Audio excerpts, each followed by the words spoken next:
And now to a new book titled Away with Words, Using Online Conversations for Good. The author, Senior Vice President for Communications at National Religious Broadcasters, Daniel Darling, joins us now. Daniel, I'm so glad you wrote this book, because since I've been on Twitter, I've actually found that some of the harshest things have come from people where, they'll go, I hope you die 1,000 deaths and roaches eat your eyes out. And then I'll go, who is this person? And you go in and it'll be like, Jesus is Lord, born again since 1984. It's not just been in the Trump era. This has been like an ongoing thing. And I just sit there and I'm like, they read a different Bible than me. But you're actually talking about incivility online, how Christians should hold themselves to a higher standard. Yeah, I am. And I think part of the reason that people act so uncivil online is because we're having conversations that are mediated by screens. We're not looking at people face to face. And so sometimes when we get on Twitter or get on Facebook, we forget that the person on the other side of that is not an avatar or just a clump of pixels to be destroyed, but a human being made in the image of God. And I think the way that we communicate online kind of takes away some of our humanity. And so I think the solution to that is when we do communicate, when we tweet, when we have conversations, even if they're heated disagreements, is to remember a few things. I think we first need to remember that we're interacting with human beings, but number two, we're in public. We're not just in private. And I think number three is to remember that our conversations are permanent. Like what we're posting online is permanent for the whole world to see. So I think we need a little bit of wisdom to say, before I get heated, before I fire that thing back, before I let that adrenaline pump, think through exactly what I'm saying and posting. Yeah, and also just taking a step back, looking at the bigger picture, also remembering that if you're a person of faith, politics is not the most important thing. Yes, render unto Caesar that which is of Caesar, but unto God that which is God.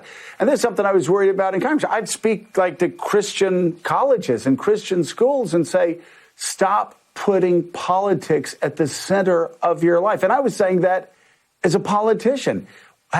When did this happen, and why are so many Christians, why does it seem that at times they put their politics ahead of their witness or their faith? Well, I think we have misplaced allegiances. Politics is a very important and useful vehicle for human flourishing, especially in a democracy like ours.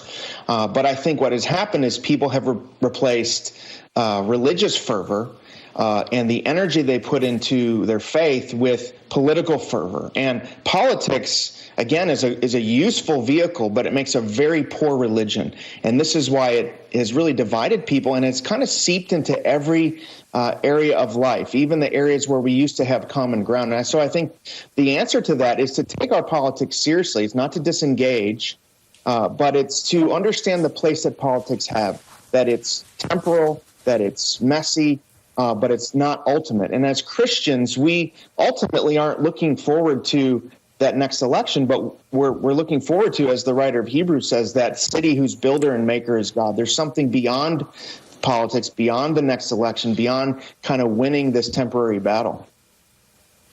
Daniel, it's Willie Geist. Congratulations on the book. You write that in 2016 you almost lost a friend over a Facebook post. I think a lot of people have had that experience where they maybe see the side of someone they thought they knew and you go, wow, I didn't know he or she believed that or thought that way.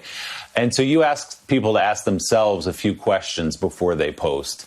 Namely, is this worth it? Do I actually need to express this to a wider audience? What else would you say to people as they navigate these decisions online? Well, you're right. I did almost lose a friendship. And I think one of the important things for us is to not let politics be a litmus test for friendship, to not reduce people to their opinions. They're not the sum total of their opinions. They're whole people. But I think the questions we should ask ourselves is this conversation worth it? Can I have an argument in good faith? Number two, am I considering the humanity of the other person? Is this a conversation I would have in public with other people around us? Would I use this kind of language? And number three, I think particularly when we're sharing information, when we're talking about politics, ask ourselves, is this true? Do I have the whole story? Do I have half the story? Is this something that just confirms what I already believe, what I want to be true about people that I disagree with? And I think lastly, I think it's important for us to slow down a little bit and say, am I in the right frame of mind? I think there's such an urge that we have to post right away. We have to have an opinion right away. And the book of James tells us to let everyone be slow to speak, quick to listen, and slow to anger. And I think that's really applicable to today's digital age. Really interesting book. It's called Away with Words, Using Our Online Conversations for Good. Dan Darling, thanks so much for being with us. We appreciate it.